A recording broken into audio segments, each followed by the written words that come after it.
Welcome back to the Growth Guide. Today we're with Tersh Blissett. Tersh is the founder of Service Business Mastery. Any of you listening have probably heard that podcast before. And tell the viewers about your HVAC companies real quick. So first off, I appreciate you inviting me on and having me on the show. I have two HVAC companies, Service Emperor and Tristar. So Tristar is HVAC, plumbing, and electrical. And then Service Emperor is HVAC and plumbing. But we do a little bit of electrical, but not a ton of it. And then we also have small business automations, which kind of came from the podcast and us talking about all the automations that we've done for years and years. Awesome. So I want to start a little bit about with your background. Can you tell us about your journey in the HVAC industry? So the journey that I have in HVAC is I guess it's not too weird. It's not like my parents didn't do HVAC. I didn't know what HVAC stood for. I had a buddy of mine that was an HVAC tech, and we're car guys together. I have like a full sleeve of car part tattoos, and I just ran in a crowd where about half the guys I ran with were HVAC techs, and I didn't even know that. And they didn't work for the same company or anything. That was just the crowd we ran in. They're all gearheads and mechanically. Like we just naturally all gravitated towards that career field. And I actually was working at a chemical plant after I went to college for mechanical engineering. And I also had already gone to the Air Force and was a TAC P in the Air Force and got out. And then I was just like, Brandon and I were working, and I was going like working at a chemical plant as an engineer. And he had the same amount of time off that I did. Granted, during the summer times, it could be wild, but they took care of him, and he was never working crazy hours and making the same amount of money I was. And I was like, dude, I got to get a job doing what you're doing because you enjoy it. You seem like you enjoy it. You don't come home smelling like a chemical plant. Like, I got to check this out. And so he got me a job doing what he was doing. And then he quit 2 weeks later, but it was just so happened that he got an offer across the river in Hilton Head. I'm in Savannah, Georgia, and Hilton Head's there's a lot of money in Hilton Head because there's a lot of people coming from up north, moving south, and they move into that particular island. So he moved over to Hilton Head, and within about 2 years, I was the service manager. And then that was 2007 when I became the service manager. And so like, that's not a good time for the housing industry. So, but thankfully we weren't new construction. We were predominantly a service replacement retrofit company. And so we actually grew from 1 to 8 million during the recession.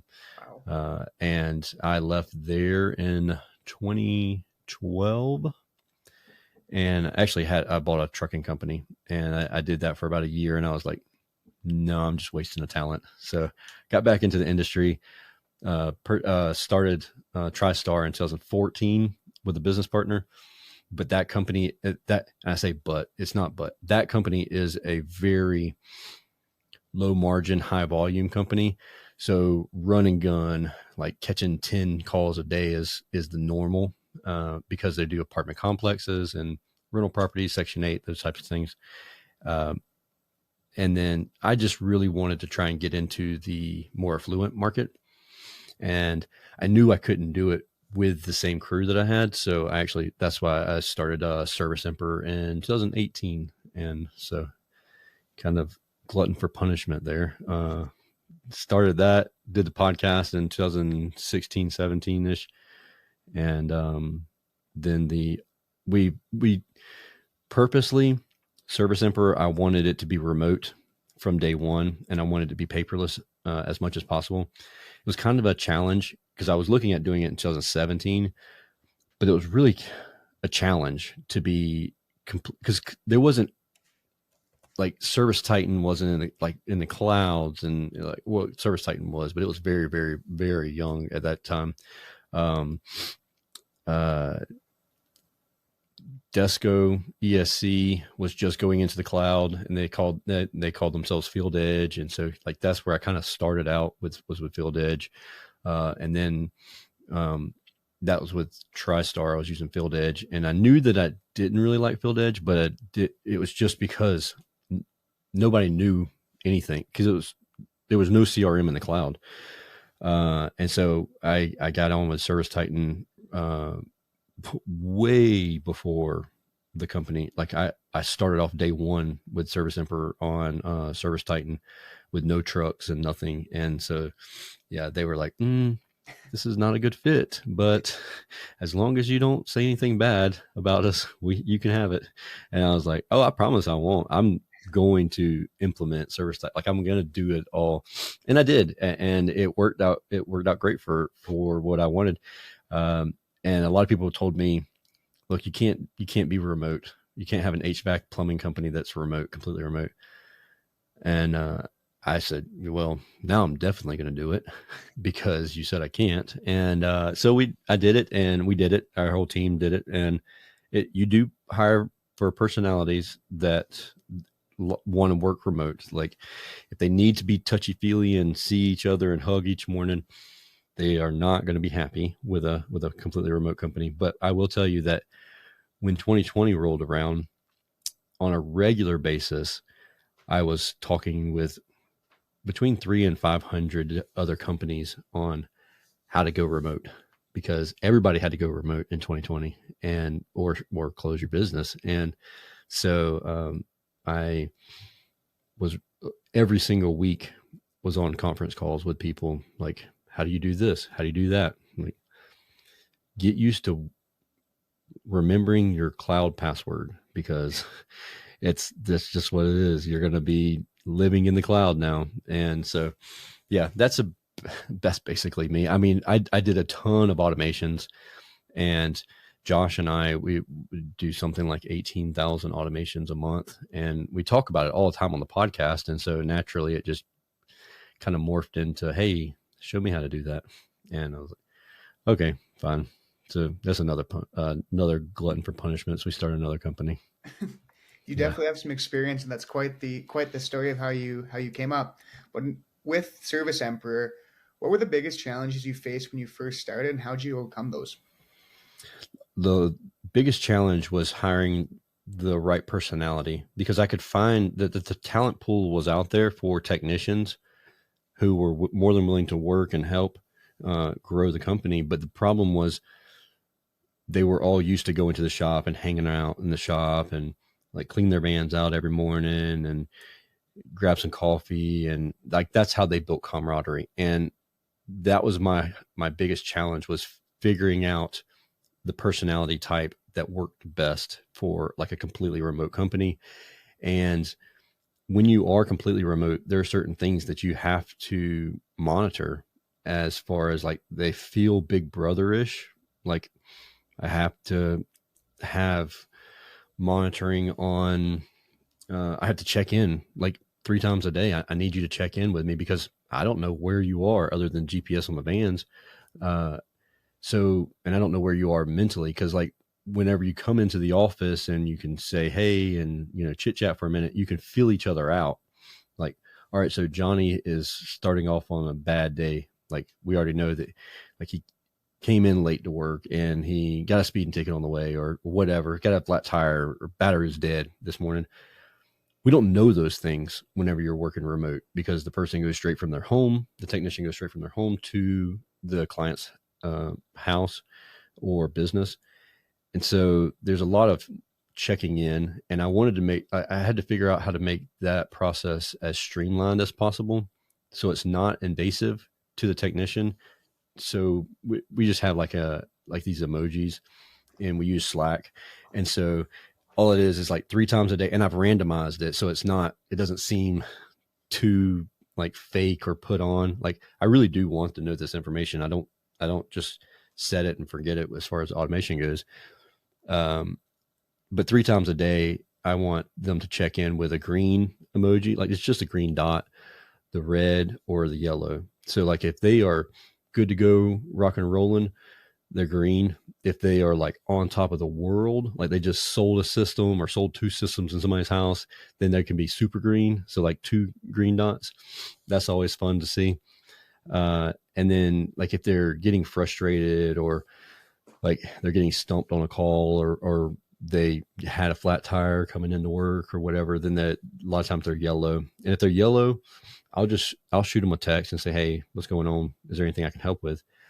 If they're red, it means like they're done. Like I just fell through an attic, or like I am just done for the day because like I just got T-boned, or, it's just like, that's the bad news. If I get a red emoji at any time, I have it so that it automatically alerts me. And then I will stop whatever I'm doing and call them. I actually had a tree. One of my guys is actually my business partner now. So he came on as a business partner recently. And he was sitting at a gas station, and a live oak tree. I don't know if you're familiar with live oak. I mean, they're massive old trees. I mean, they live hundreds of years, but they stretch out really far. And whenever somebody develops land around a tree that used to have a lot of other trees around it, now it doesn't have those other trees to break the wind and stuff. So they just slowly get weaker and weaker and weaker. Well, he's just sitting there waiting for a gas pump to open up. Like he's not even sitting at the gas pump. He's sitting in a line, kind of nonchalantly, like not in any hurry, waiting for the pump to open. And he just heard this crick, crick, crick. And all of a sudden, the whole tree fell on top of his Nissan 2500 van. Oh, yeah. He dove like, so the tree came from the passenger side, came over onto him in the driver's seat, which came across the van, and then he had to dive back towards the tree because it crushed the driver's side of the van completely. Oh yeah. So intuitively you would have thought to jump out the driver's side door. No, it would have killed him instantly.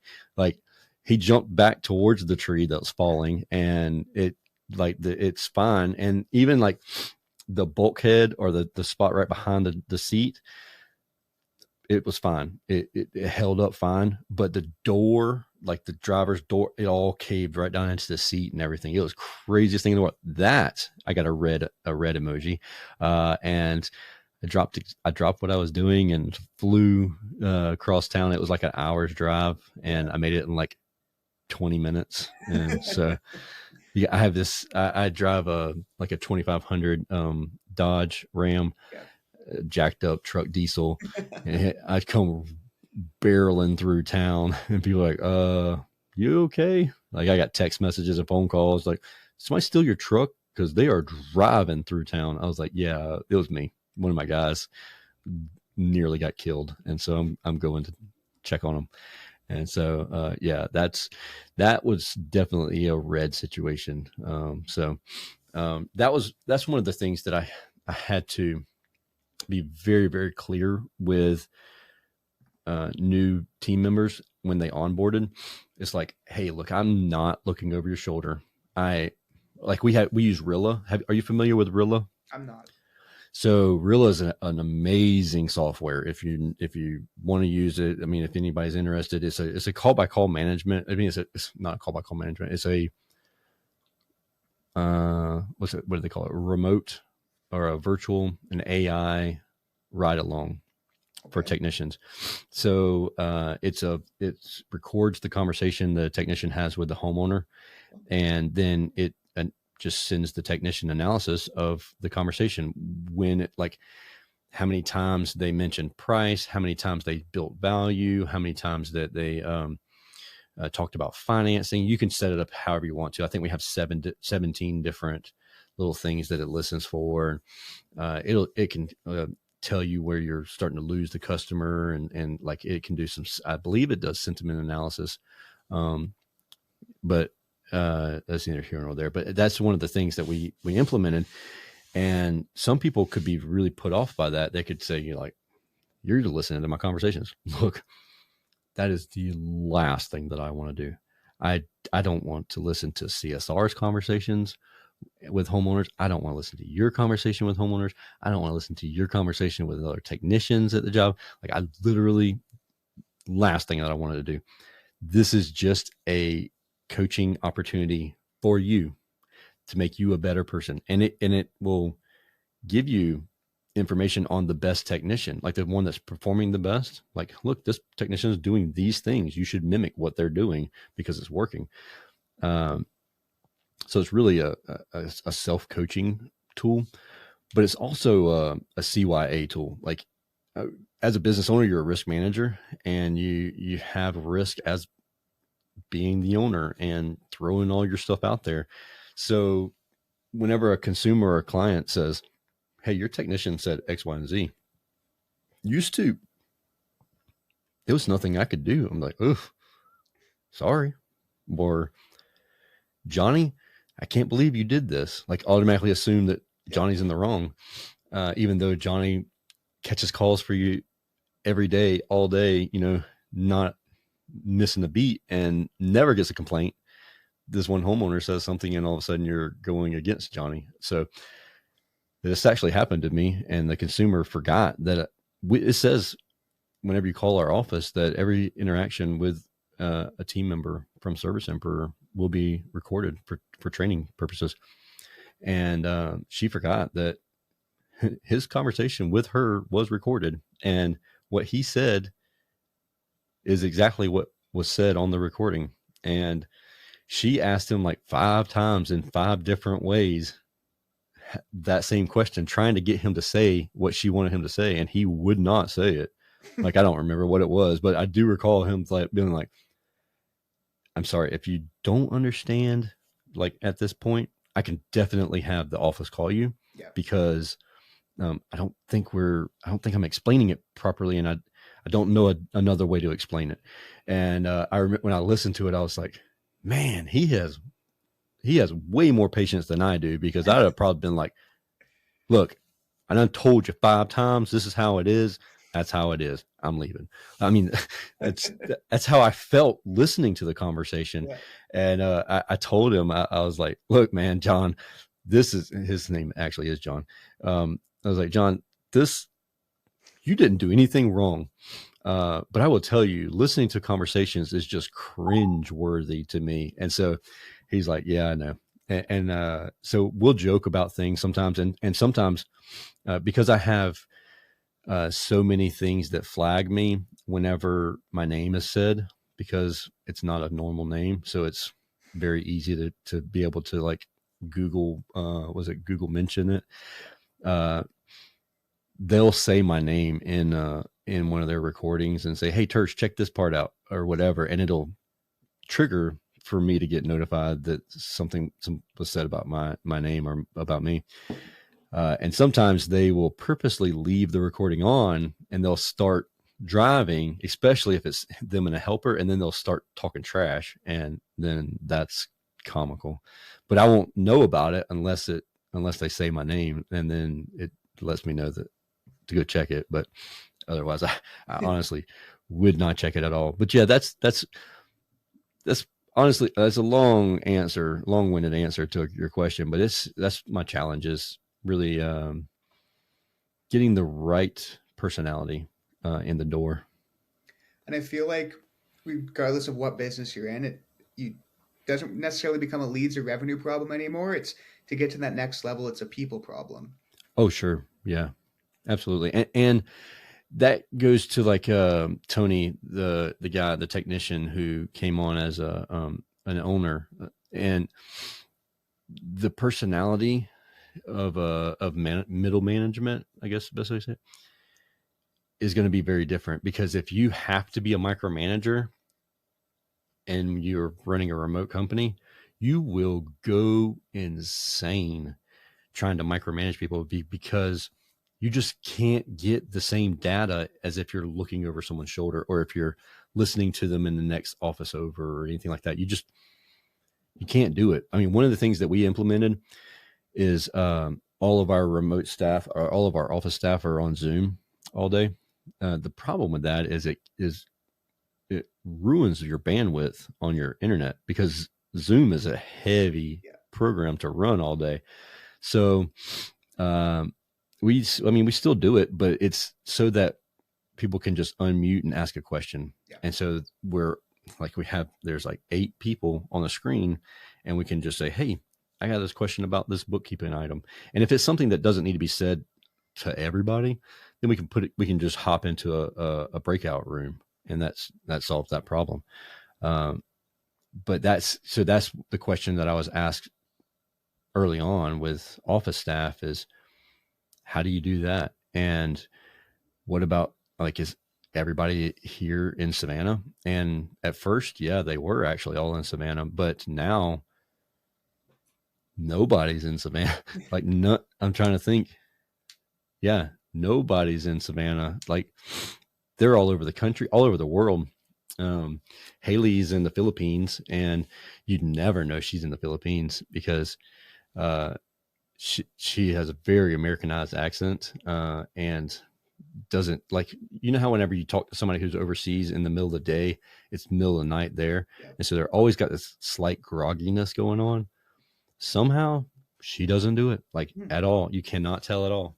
And so it's the wildest thing. And we have programs for their computers to monitor their things, like Hubstaff. And so to make sure that they're actually doing things on production, like staying productive. And those are things that are relatively new. These are things that we had to, Zoom came about because I had a CSR I could hear, I was listening to calls in Service Titan just by happenstance. Like I said, I despise listening to calls. I know it's something you have to do. Yep. As a manager and owner. But I could hear, like, sound like a barbershop in the background. And I was like, she did not take her cell phone to the barbershop and get her hair done for 4 hours and answer the phone as if she was sitting in her office. And I was like, oh, we got to figure this out. And it was, for 4 hours, over 4 hours, almost, I think it was close to 6 hours. You could hear the barbershop in the background when she was getting her hair done. And she just memorized all the questions that needed to be asked, and she knew it was recorded. So then she could go back and just get the information off of that was like the audacity of some people. And so that is whenever Zoom got implemented, and you had to be on the screen. Like, your whole body doesn't have to be on the screen, but like your eyeballs, I gotta see your eyeballs. That way, I can tell also if you're watching TV or over here folding laundry, because I had one person that was folding laundry, and she actually quit whenever I implemented Zoom because she was like, well, now I can't clean my house and do my laundry. Like, no duh. Like, if we were sitting in an office, you wouldn't be cleaning your house or doing your laundry. Like, you wouldn't bring your laundry to the office and do it. It don't make any sense. Like, come on. And so she was very surprised at the fact that she wasn't supposed to be doing her laundry while she's working. And I was like, I give grace more than anybody. And if you got a fresh load of laundry that just came out, like, throw them together, but you don't have to sit there for 3 hours and organize somebody's dresser. You know what I mean? So yep. Those are kind of the pain points that I learned, originally working remote and trying to stay remote. So obviously you have the podcast. We were talking prior to the episode. You guys are filming a ton of content. So I imagine you've talked to probably thousands of home service business owners at this point. What is the most common mistake that you see service business owners making?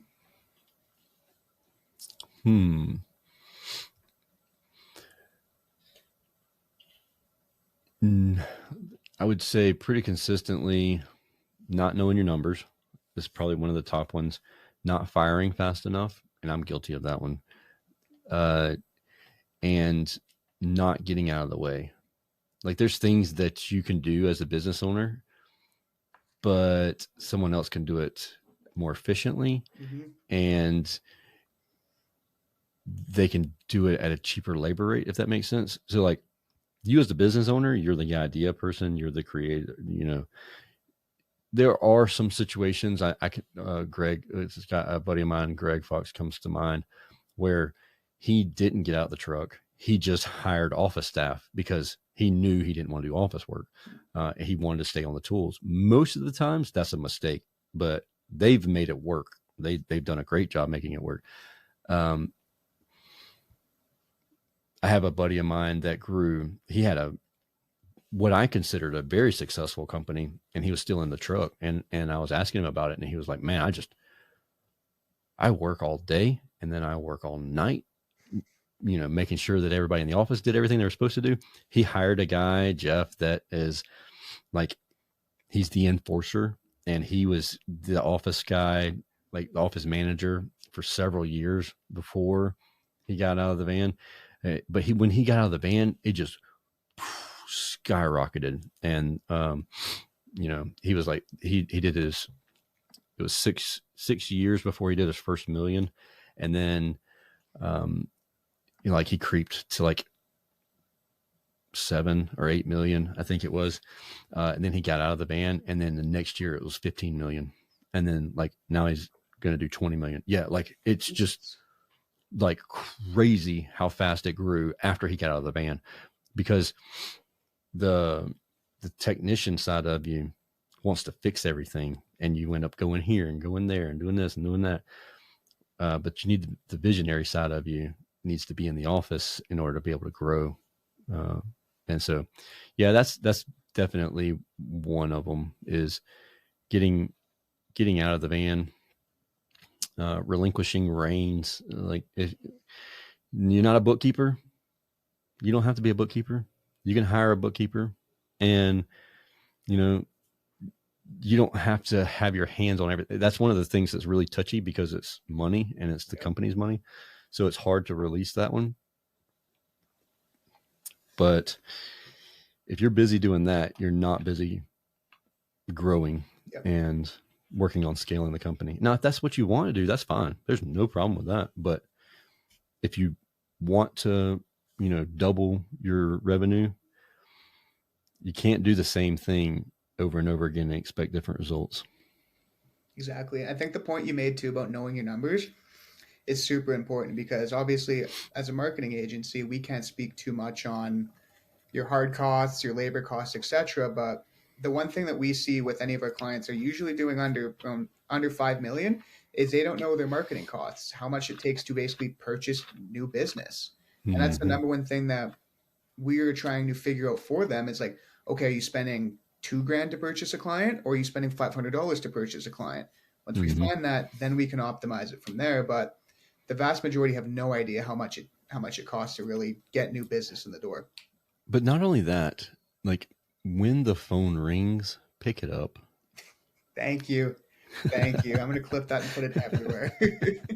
The thing about it is like, you don't have enough work coming in the door, and you scream at your marketing guy, hey, I need more leads.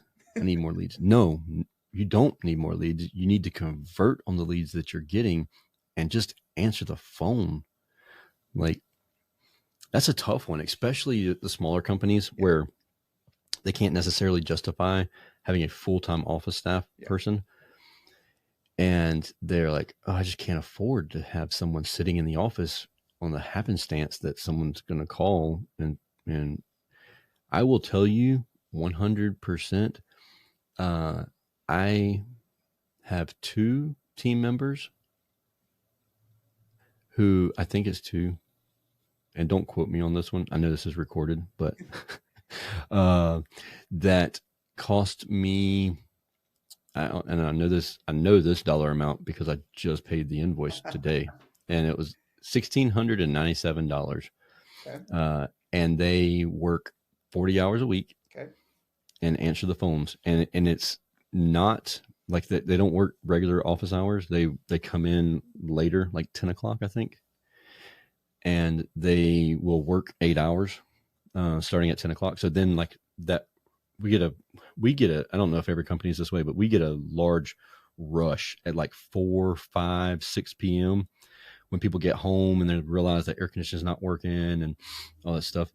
And they're not, these individuals are not trying to get off the phone because they're trying to leave for the day. Like, they have several more hours left to go of the day. So they're just working the play just like every other day, or just like every other call that comes in. And they literally cost me like $6 an hour or less, $5 an hour, something crazy like that, and are really hardworking people and love their job. And so for those who, and that's a full-time person, and you don't have to have a full-time person. You can offer part-time positions, because and some people complain, or they're worried about, well, if I hire someone who is working remote, maybe they might work for more than one company. Like, that's true. And are they killing it for yours? Then it don't matter who else they're working for. Now, if they drop in quality, they're dropping in service, they're not answering the phones, that's a whole different ballgame. But if they're answering every single one of your phone calls, they have an amazing booking percentage, which can be, anybody that says they're booking at 90% is liars. They're not booking, like, they're not counting the calls that are coming in correctly. So, people that are, these individuals booking at 60, even 70%, which is like really good if you're counting all of the calls that are coming in, like spam calls and everything.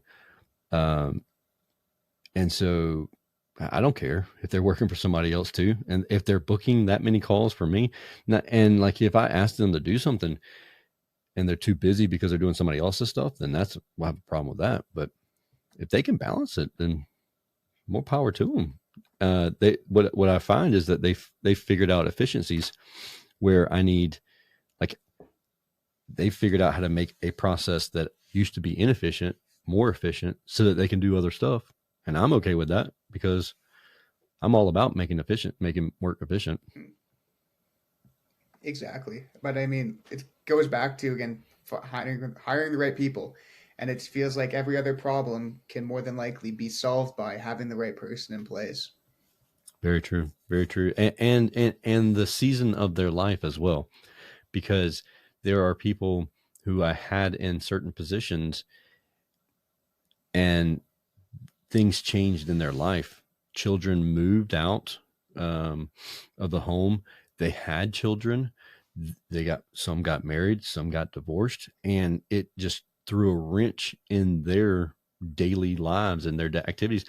And you have to be able to recognize that and say, hey, look, it seems like we're struggling to get here at this time of the day. Would it be more beneficial if you came in 2 hours later and stayed 2 hours later in the afternoon, or come in 2 hours earlier and have everything completely ready for the team, and then knock off 2 hours early because you need to go get your kids from school every afternoon, or something like that? Yeah.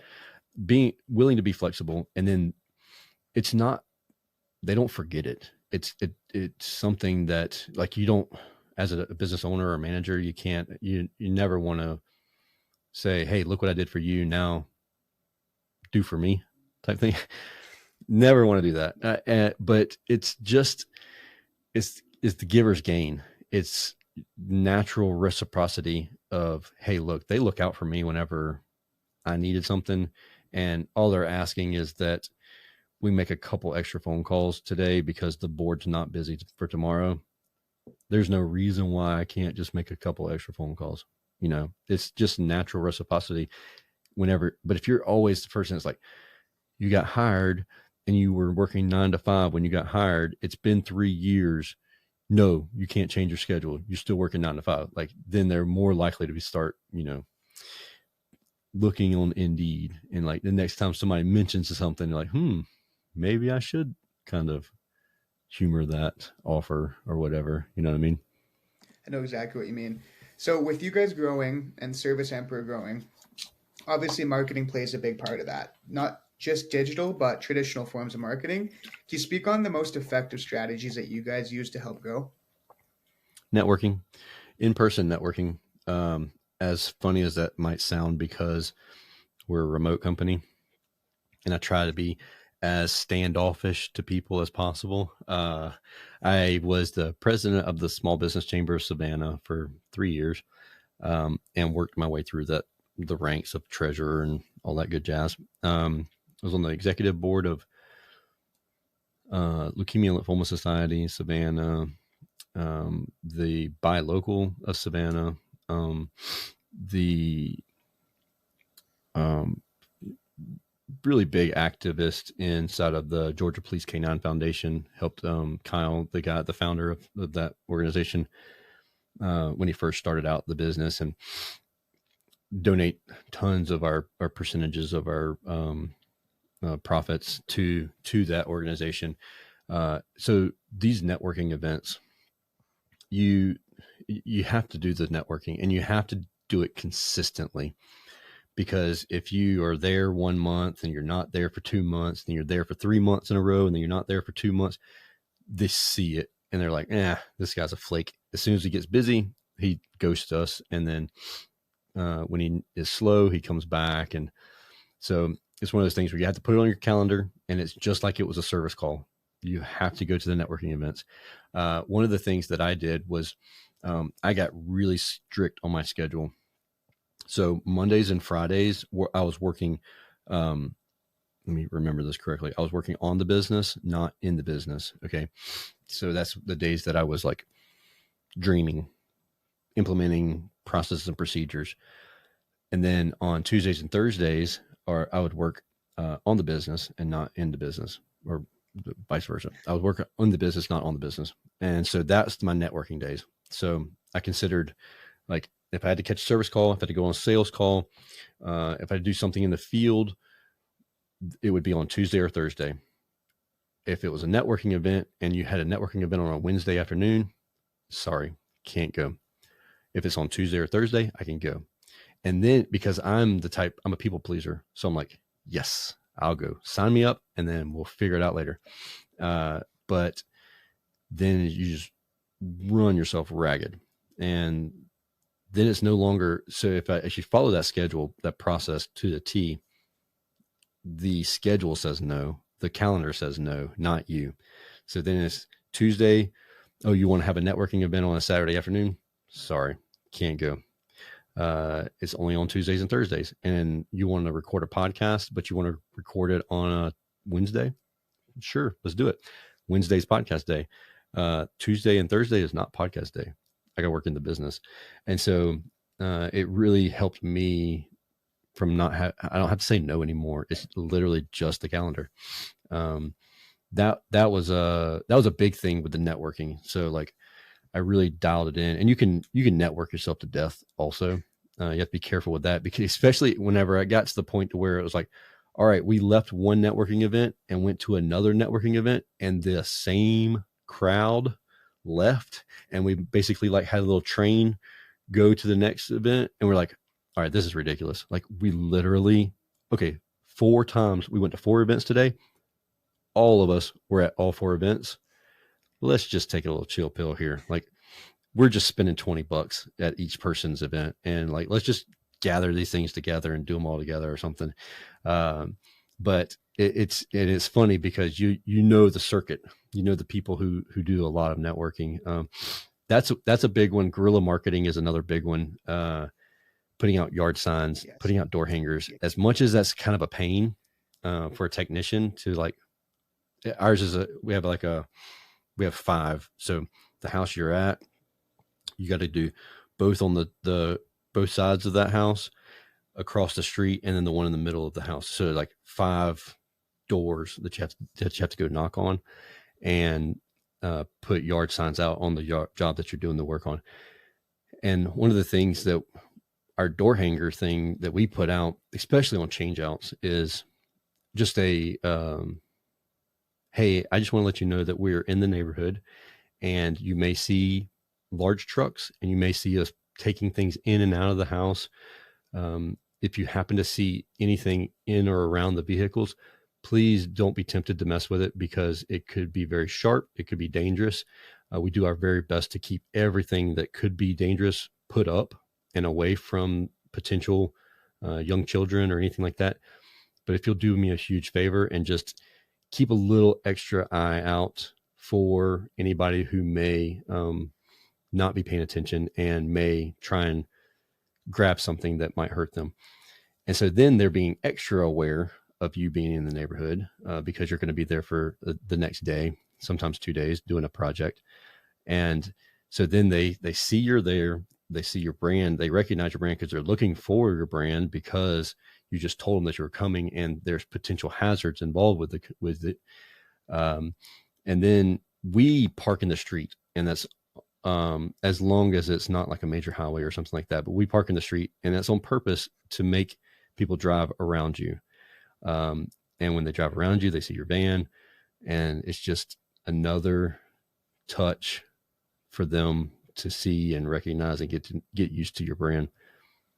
100%. I think that's a big thing that a lot of companies miss out on is they're very focused on digital. And I mean, for us to say we're a digital marketing company at the end of the day, but it's all the things you mentioned, yard signs, just placement of where you're parking the vans or the trucks, like knocking on doors, like putting up signs, flyers, etc. Like that's basically low cost. You can do it for free. And honestly, it's better than most forms of digital marketing a lot of the time. We literally just got a change out last week or week before last. I was out of town last week. Week before last, we got a change out from a yard sign that was put up. Yeah. And it was just because it was actually right outside of an HOA neighborhood. My guys have learned which neighborhoods they cannot put yard signs out in because we get that phone call real quick. And so they knew Dutch Island, you cannot put a yard sign on Dutch Island, but you can put one on the road leading to Dutch Island, which is what they do every time. And so literally guy calls in and says, "Hey, I seen one of your yard signs at the entrance to Dutch Island. Can you come give me a quote for a system replacement?" I'm like, "Yes, we can. Absolutely." And so, and the other thing is not making the yard sign too busy. It's just our van with a phone number in very large font. And so it's as simple as possible because our van has like HVAC, plumbing, whatever on the side of the van. So because it's easy to be like, okay, let's put our special on here, or let's put like all this words on here. People are riding by that thing 55 miles an hour. You just got to do brand impressions over and over again. It's free traffic. You can't beat it. Yeah. We actually had it was funny. Several years, this 2018, 19, maybe 2020, but I think it was 2018 or 19. We had a hurricane come through, and we get hurricanes a lot. It happens. But this particular hurricane, the city of Savannah shut down, and it was a forced evacuation. And we just so happened to have just got an order of like 700 yard signs in. Well, we were allowed to go through town because we were essential workers. Right. And so now if we left town, we weren't allowed to go back into town, but we could stay in town and drive around and have no problem. Well, the residents of Savannah came back to 700 yard signs at every intersection of every traffic light. Because my guys, I was like, look, dude, I will pay y'all to just ride around, because they had chainsaws in their vans and yard signs. Like, we weren't working on anything because the electricity's turned off to everything. Like, we don't have power because trees are falling down like crazy. So they have chainsaws in the van to help people who are stuck in their neighborhood. So then that's a brand impression of like, hey, look, the guy from Service Emperor is over here with his chainsaw cutting up trees and moving them out the way for people to get in and out of their neighborhood. And then they just put yard sign out right beside the tree that they cut up. How much do you think that generated you call wise or lead wise? Do you remember? I don't recall it. I still have people talk about it to this day. Okay. And so like, that's like, how do you measure that? Yeah. I did measure it, and I remember putting a dollar amount on it, but I don't recall exactly what it was. It was between $1 and $2 million in actual measurable revenue that was generated from changeouts. Basically, pretty much for the most part, is changeouts. The thing that people don't really, you're like, yeah, hurricane's going to come in and just knock out these units and you get all these changeouts. No, you're going to go through insurance company and they're going to hem haul around. It's not like the roofing world where you start chasing storms, because in the air conditioning world, we like, if you just want to sell a box for a box, then that might work. But we're looking for, upsells, comfort, dehumidification, things that aren't there originally from the builder's plan. And so it's usually not a lot of money is generated after a hurricane. If anything, it's selling generators, but that ends up costing you money if you're not careful with the callbacks. So it's I find it as a period of time where we can just help the community, where we can. And then it's that giver's gain. And like, I don't do it to gain, but it's just a natural. And it's very true. I mean, I'm the similar way, same with my co-founder, and we've taken on a lot of new clients recently, and all too often people are getting burned, and we're running their ads for free just because it's like, you know what, like, you just told us you spent 50 grand since the beginning of the year and you haven't closed a single job. It's like, okay, gosh, it's like, I feel bad for you. Like, let's just get the phone ringing. Let's get you some revenue again. And then we can. Now, if we get the phone ringing and you don't answer that phone, I'm going to come through the screen and I'm going to choke you. Yep. No, I get it 100%. Exactly. Because answer the phone, because I'm the one getting yelled at if you don't answer the phone. Yeah. I mean, and so it just makes you look bad as a company too, because of, like they just won't answer the phone. Like I call and call and call and it just rings and rings and rings. Sometimes there's a legitimate issue with the VoIP system. And if that's the case, like, try and get that fixed as fast as possible. Sometimes there's this weird VoIP loop. Like if you change call centers a couple of times or call like VoIP software programs, they'll like transfer number through number, and it might be like 10 or 15 seconds before it actually rings on your end, and it's already ringing on their end.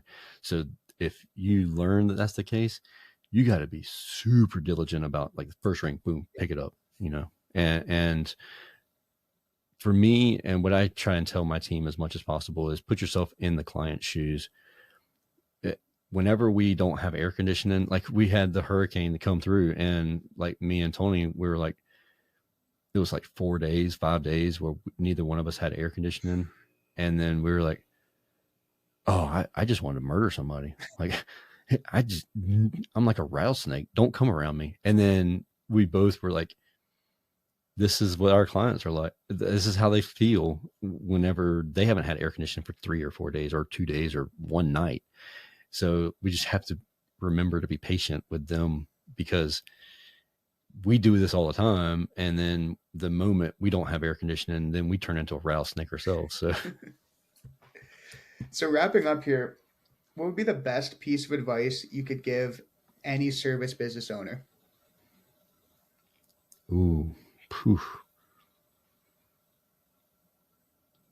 Listen to your podcast and mine. I love it. I mean, really ask questions. Don't be afraid of looking stupid or looking dumb or looking like you don't know what you're doing, because newsflash, we're all in the same boat. We've all been where we didn't know it. We learned it the hard way, or we learned it from a mentor who learned it the hard way. Or don't be afraid to ask questions. And if you can find and get you a mentor, get a mentor. Pay for coaching when you can afford it. It's very helpful. And pick up your phone. Tersh, where can our audience find you? Servicebusinessmastery.com, or just Google Tersh, Tersh. Awesome. And for the audience, I'll leave all of Tersh's socials down below. Same with the link to the podcast. Thank you so much for coming on today. Cool, man. I appreciate you.